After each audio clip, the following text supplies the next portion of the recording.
Okay, I just pulled up the album so we can listen to this song, the first track off of this album. And I gotta say, I don't know why, but looking at the track list, there's a song on here called Earth Juice that just got my attention.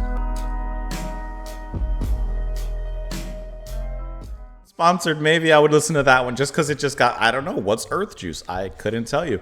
Welcome back, everyone, to the channel. I hope that you are having a lovely one out there, doing well, feeling good, staying cool out there. Today, we are listening to Return to Forever. We're going to listen to the first track off of this album, Vulcan Worlds. This is released in 1974. We're listening to this because, like I said, it is sponsored and suggested by Joe. So, Joe, thank you so much. Excuse me, for the suggestion and for the support as well. I appreciate that. Now, Vulcan Worlds.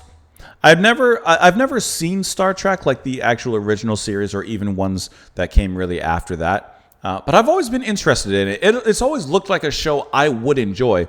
I've truly just always kind of forgotten about it and never decided to look into it. I did watch the movies that came out several years ago. They were cool. I also see that this track was suggested by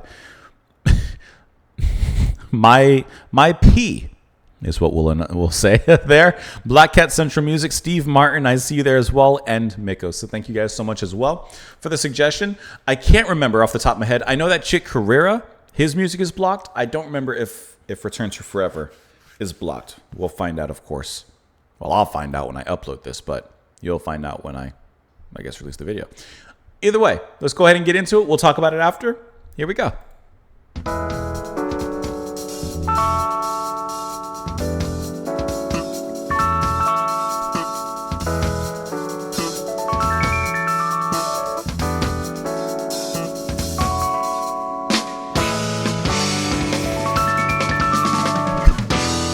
Drums.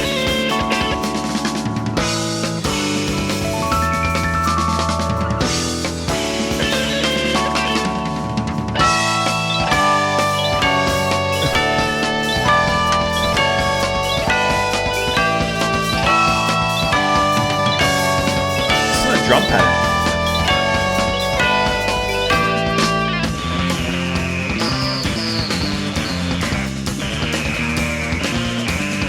That's squirming.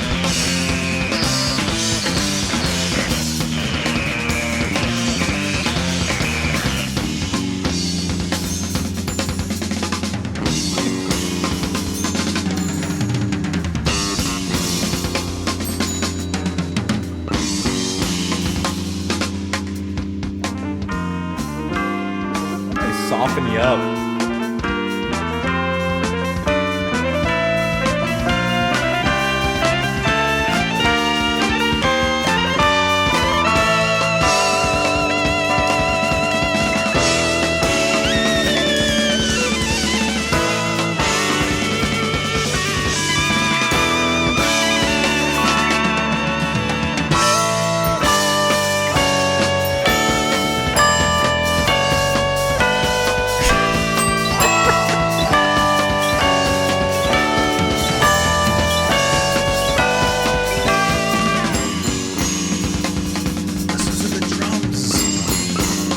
Clark's bass.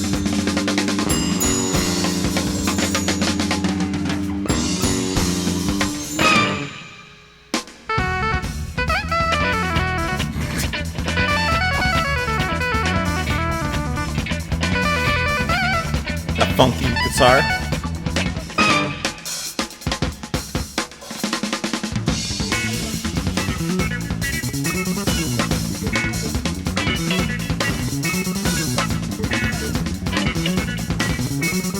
I love that little hole there.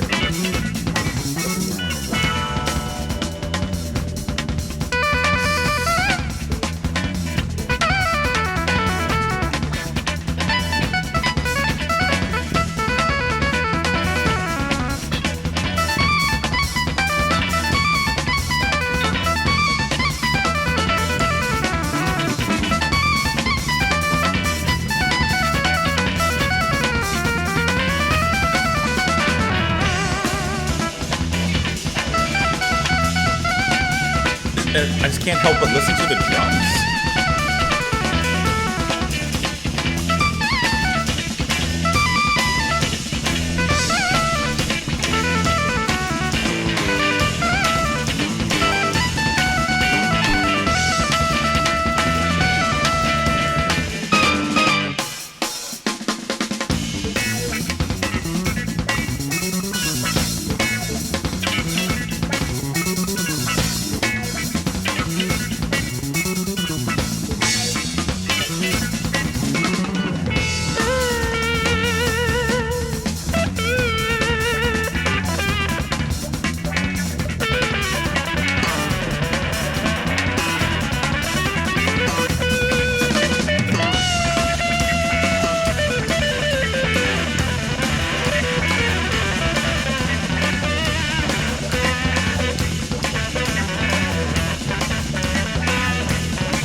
exercise.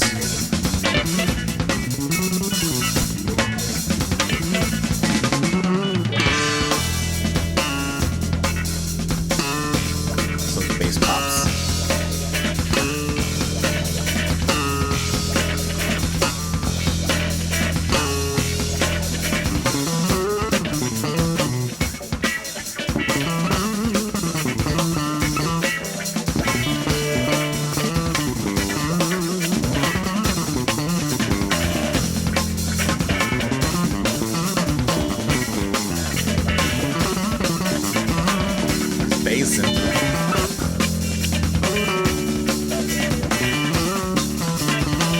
But it's still like melodic, you know? And it still has a movement to it, a funk to it.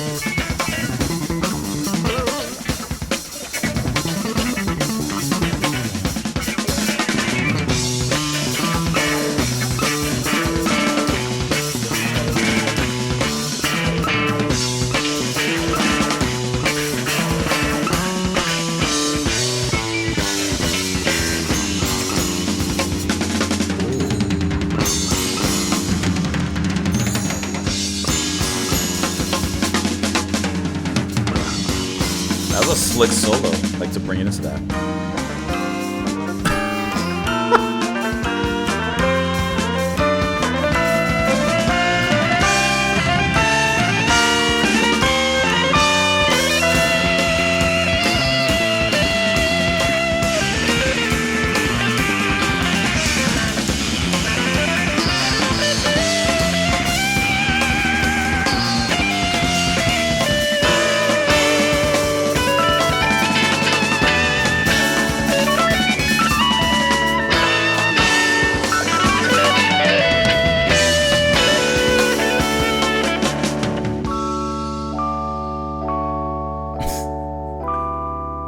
And they end you so calmly.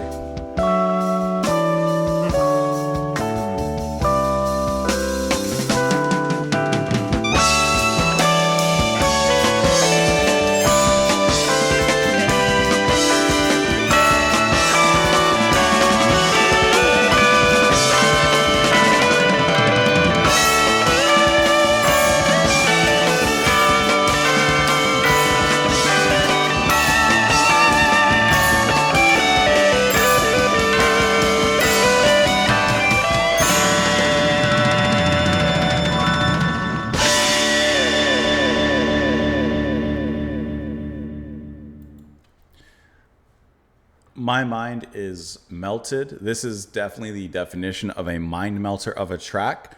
There is so much happening in here, but it's all like really, really good.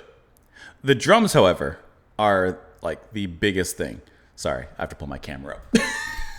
The drums are the biggest thing. The drums here, Lenny White. There's like at no point where he gives like a break. He just continually goes and goes and goes. And even at the very end, when we got into that really cool climax where it kind of slowed down, gave us a little bit more ba ba da, da, da, da, da, the fills happening. When it got to the very ending break, I thought that that's where, okay, the drums are going to slow down because the music hinted at that moment that things were going to slow down a moment. It did for a second. And then Lenny picked it right back up and went on. And I just think that that was so, like, it was cool because it's chaotic, but everyone else that's playing here is still keeping a certain air of control and melody, right? The funky guitar that's being played from Demiola, like just chopping it up on the side. Even Chick with his fun sounds that he's coming up with on the synths and the arps and all the different things that he has going on there. It cuts through and it's blistering, but there's still melody. There's still like something to kind of swing with. There's something to kind of catch with. Maybe swing isn't the right word with the way that Lenny's playing, but there's something there. You know what I mean? And then Stanley Clarke, the bass was fantastic through here. And I love when he got his solo moment because that was to me the epitome of what I'm saying, where it was played technically brilliant, but it still performed as if towards the piece. It still performed with a nice melody, playing with the musicians. And it just all worked incredibly well, I thought, right there. And I really enjoyed how that was all played. It was definitely a melter. There's no doubt about that. It was definitely a melter of a track. This kind of reminded me of like a Noonwood Race from Mahavishnu Orchestra, which actually Mahavishnu and Return to Her Forever, I wonder if they've ever toured together or worked together in some capacity, because their music, the styles, in certain respects sound kind of similar to an extent. And also, just because I just saw this, at the end, I'm looking at the track listing for this album. At the very end, you have Song to the Pharaoh Kings. Do you think that could be related to Miles Davis and the Pharaoh's Dance or anything? I don't know. But that Earth Juice thing still has my attention. I just don't know about it. But yeah, this is the kind of track that just blisters you open. And I'm curious. I'm curious. The next track's a minute long. I'm curious. God, I hope this doesn't get blocked, because this has been annoying to edit.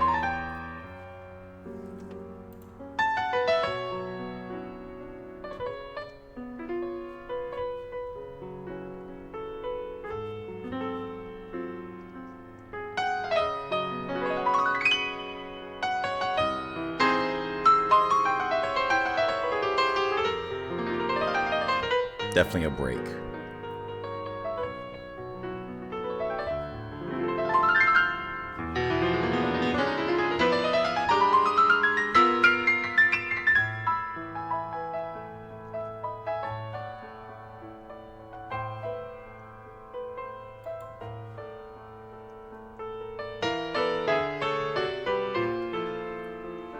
This is the band allowing you to take a break after the previous track.